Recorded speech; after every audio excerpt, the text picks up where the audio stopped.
I turned 64 the same week I buried my wife of 31 years. I know how that sounds. Like something out of a country song, or one of those stories people share online that you half believe and half scroll past. But that's what happened. Eleanor passed on a Tuesday in late October, and that Saturday would have been my birthday. My son drove up from Atlanta, and we sat on the back porch of the ranch and didn't say much. There wasn't much to say. She was gone, and the land was still there, and the cattle didn't know the difference. I want you to understand something before I tell you what happened. I am not a careless man. I have never been careless. My father built this property from 340 acres of Texas hill country that most people considered worthless scrub, and when he passed, he left it to me with one instruction: keep it in the family. I spent 30 years doing exactly that. I added another 80 acres on the east side when the neighboring family sold after a drought. I built the second barn myself with 3 hired hands and my son when he was 16. Eleanor kept the books. She was meticulous. Color-coded binders, every seat, every tax filing going back to 1991. When she died, I found a note in her handwriting tucked inside the front cover of the 2023 folder. It said, "Victor, you are more capable than you know. Don't let anyone tell you otherwise." I kept that note in my shirt pocket for almost 2 years. I didn't think about dating again. That wasn't on my radar. My son checked in every Sunday evening.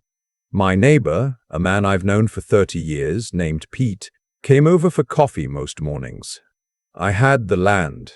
I had the cattle. I had the dog, an old blue heeler named Biscuit, who slept at the foot of my bed like he was keeping watch. That was enough. I told myself that was enough. Then my daughter-in-law signed me up for a community dinner at the Methodist church in town. She didn't ask me. She just told me. The way she tells my son to take his vitamins. "You're going. It'll be good for you." I didn't argue. She has that quality where arguing feels like pushing against a warm wall. You just stop. I went. I sat at a round table with a retired school teacher from Kerrville and a man who raised goats and didn't stop talking about it, and I ate the best green bean casserole I'd had since Eleanor made it. And I was planning to leave early when a woman sat down across from me with a plate of cornbread and said, "Is this seat taken, or are you saving it for someone you like better?" Her name was Sandra. She was 58, recently divorced, originally from Dallas, but living in Comfort, Texas for the past 4 years. She had a laugh that arrived before the joke did. She asked me what I did, and I told her I worked on a ranch out past the highway. Which was true. I did work on the ranch. I just didn't mention that I owned it. I want to be clear about why I said it that way. It wasn't a game. It wasn't some test I'd read about in a magazine. It was instinct. Something in my chest said, wait.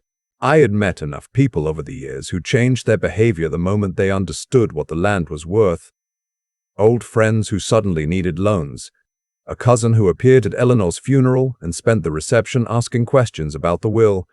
I wasn't paranoid. I was paying attention. So when Sandra asked what I did, I said I worked on a ranch and I left it there. We talked for 2 hours that night. She was funny in a dry way. The kind of funny that takes you a second to catch. She taught elementary school for 20 years before leaving to help her mother through an illness. And after her mother passed and her marriage ended, she'd been figuring out what came next. She had a grown son named Tyler who lived in Phoenix. She said he was finding himself, which I recognized as the polite way of saying he was between jobs and between plans. We exchanged numbers. I drove home in the dark with the windows down and Biscuit in the passenger seat, and I thought, we dated for 8 months. Sunday lunches after church, drives out toward Fredericksburg where the wildflowers come in thick in the spring. She met Pete, and she was warm with him. Asked about his wife's knee surgery. Remembered the details the next time. She met my son during a trip he made back in March, and he was polite, though quiet, in a way I recognized. Afterward, in the driveway, he said, "She seems nice, Dad." And then after a pause, "You taking this slow?" I told him yes. He nodded and got in his car. I should have listened to what was underneath that question. She never pushed about the ranch. She knew I worked there, and one Sunday she drove out with me to check on a fence line, and she walked through the pasture in her boots and seemed genuinely at ease. She didn't ask about the property details. She didn't ask about the owner. I told myself that was a good sign. We got engaged in June. A quiet dinner, no big production. She cried a little, and I handed her my handkerchief, and she laughed and said, "Who still carries one of these?" I told her a man who plans ahead. The wedding was small. 15 people at most. My son was there. Pete stood up with me. Tyler flew in from Phoenix and shook my hand with both of his, which felt practiced, but I let it go. Sandra was happy, genuinely happy, and that was real. I believe that was real. We married on a Saturday in September. By the following Thursday, I understood that I had made an enormous mistake. It didn't happen all at once. It started the morning after the wedding, when Sandra sat across from me at the kitchen table. The kitchen of the foreman's house, where I'd been living the past 18 months since I let the foreman go and simplified operations. And she said she wanted to talk about our future. I told her, of course, I was all ears. She said she'd been thinking about the ranch, about where we'd live long term, about whether it made more sense to be somewhere with more conveniences, closer to town, closer to medical care as we got older. I said I'd lived out here my whole life and didn't have any plans to leave. She said she understood, and that was the end of that conversation. Or so I thought. On Monday, Tyler arrived. I didn't know he was coming. Sandra hadn't mentioned it. I came in from the east pasture around noon, and there he was, sitting at my kitchen table with a glass of iced tea, scrolling his phone. He looked up and said, "Hey, Victor," like he'd been there 100 times. Not Mr. Doan. Victor. Not sir. Just my name. Flat and easy, like we were old friends who'd skipped the formalities. I set my hat on the hook by the door and I said, "Tyler, didn't know you were visiting." He said, "Mom invited me. Figured I'd come see the place." Something about the way he said the place made me still for just a moment. It wasn't warm. It wasn't curious. It was the way someone talks about something they're already trying to understand the value of. Sandra came in from the back room and kissed my cheek and said, "Wasn't it wonderful that Tyler could stay for a while?" I asked how long. She said, "Oh, a few weeks, maybe longer. He's between things right now." I said that was fine. It wasn't. Over the next 4 days, I watched Tyler move through my home with a particular kind of comfort that bothered me in ways I couldn't immediately name. He helped himself to whatever was in the refrigerator.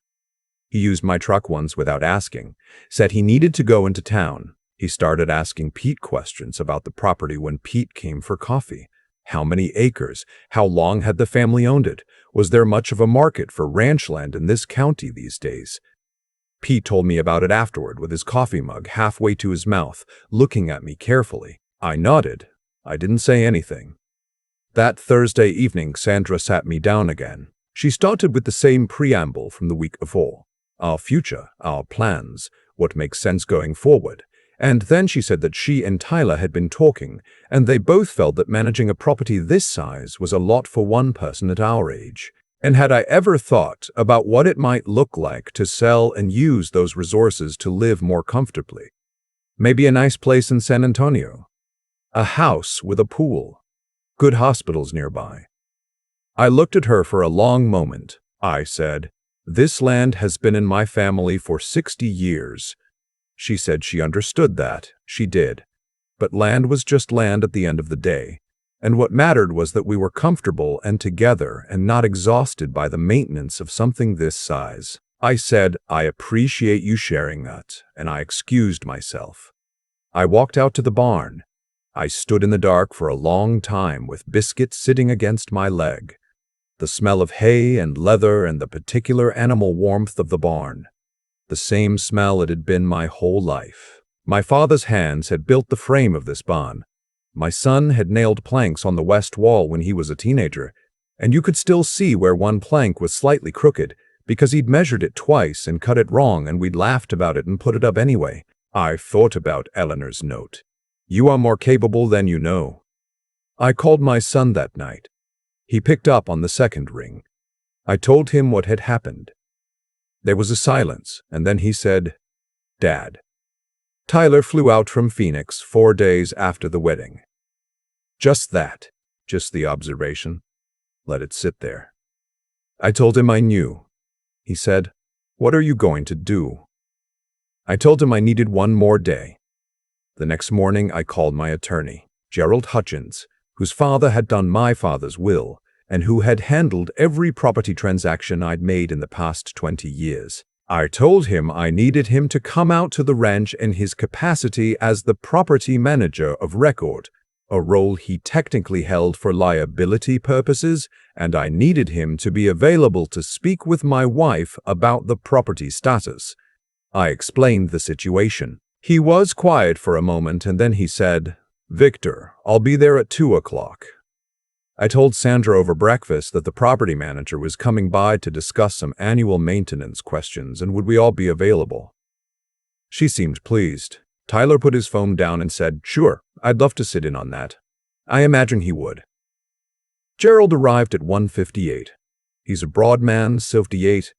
He's a kind of measured authority that comes from 40 years of not saying anything he doesn't mean. He shook my hand at the door and I introduced him as the property manager. Sandra shook his hand. Tyler shook his hand. We sat down at the dining room table. Sandra opened the conversation. She said she and I had been discussing the possibility of selling the ranch, and she was wondering what the current market looked like for a property of this size, what the process would involve, and who would need to be involved in the decision. Gerald looked at Sandra. Then he looked at Tyler. Then he looked at me. He said, "I appreciate the question. To answer it accurately, I should clarify my role." He set his hands flat on the table. "I'm not employed by an outside owner. I handle legal and administrative matters for Victor, who is the sole owner of record for this property and all associated assets. Any decision about the future of this land would be entirely his." The room went very quiet. I watched Sandra's face. I want to say I saw something complicated there. Confusion, maybe, or a flicker of recalibration. But what I saw was simpler than that. I saw a woman doing the math and not liking the answer. Tyler said, "Wait, you own this?" I said, "Yes." He said, "Since when?" I said, "Since my father left it to me 25 years ago." Sandra said my name in a very particular tone, not the way she'd said it at the community dinner. Not the way she'd said it at the community dinner. Not the way she'd said it at our wedding. A different tone entirely. She said, "Why didn't you tell me?" I told her the truth. I said I'd wanted to understand who she was before I introduced her to what I had. I told her that wasn't a judgment of her, it was just a thing I needed to do. I told her that I was sorry if it felt like a deception, but that nothing I had ever told her about myself, about my values, about what I wanted for my life, was untrue. She left the room.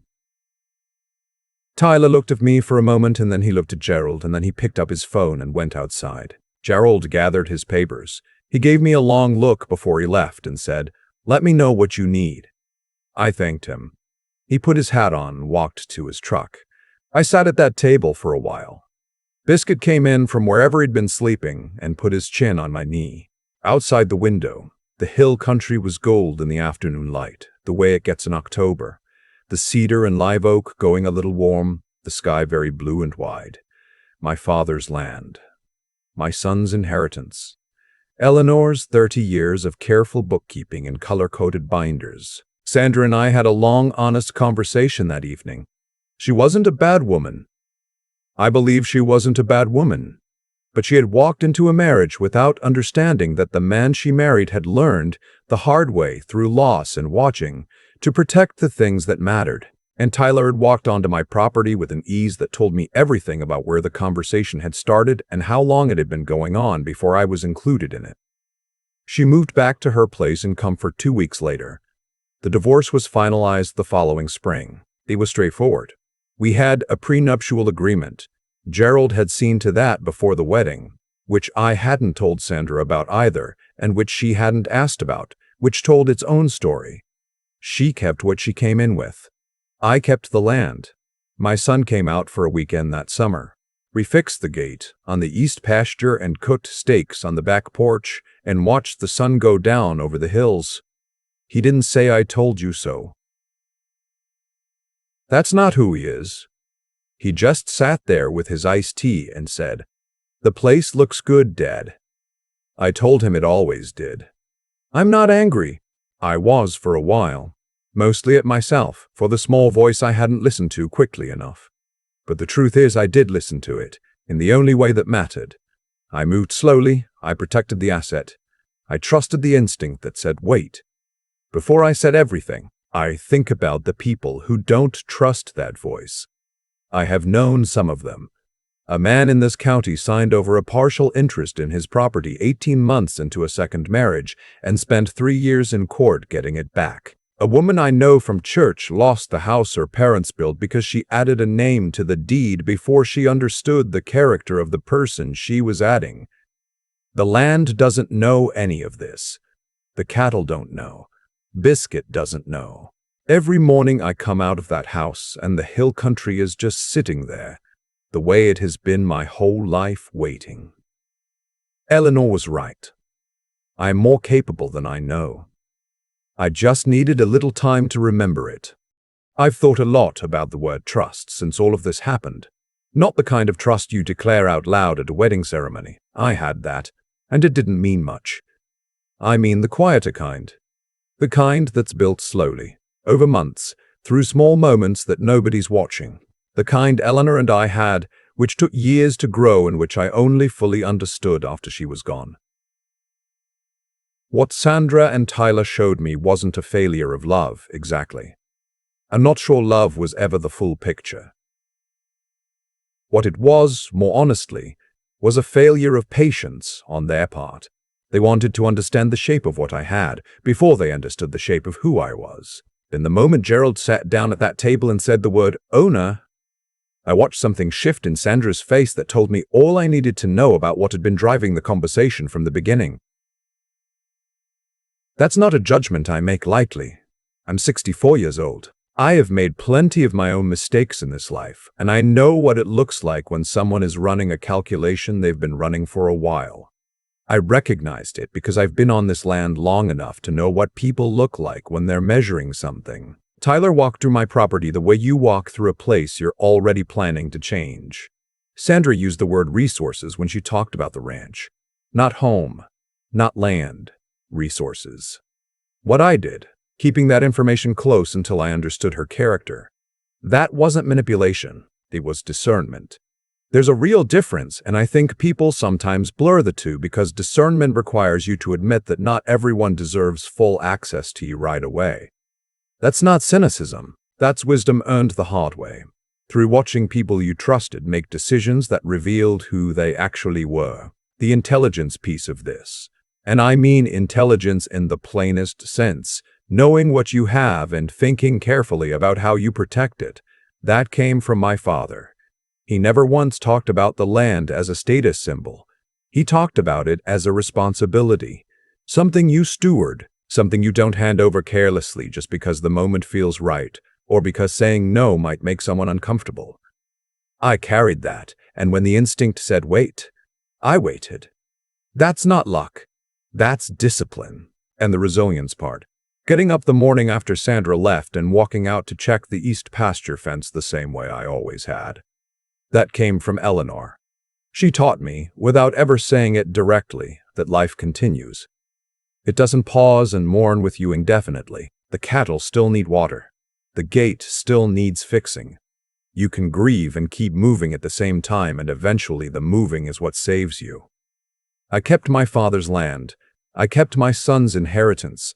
I kept Eleanor's 30 years of careful work intact. Bicta. That's me. Came out the other side of this with everything that mattered still standing.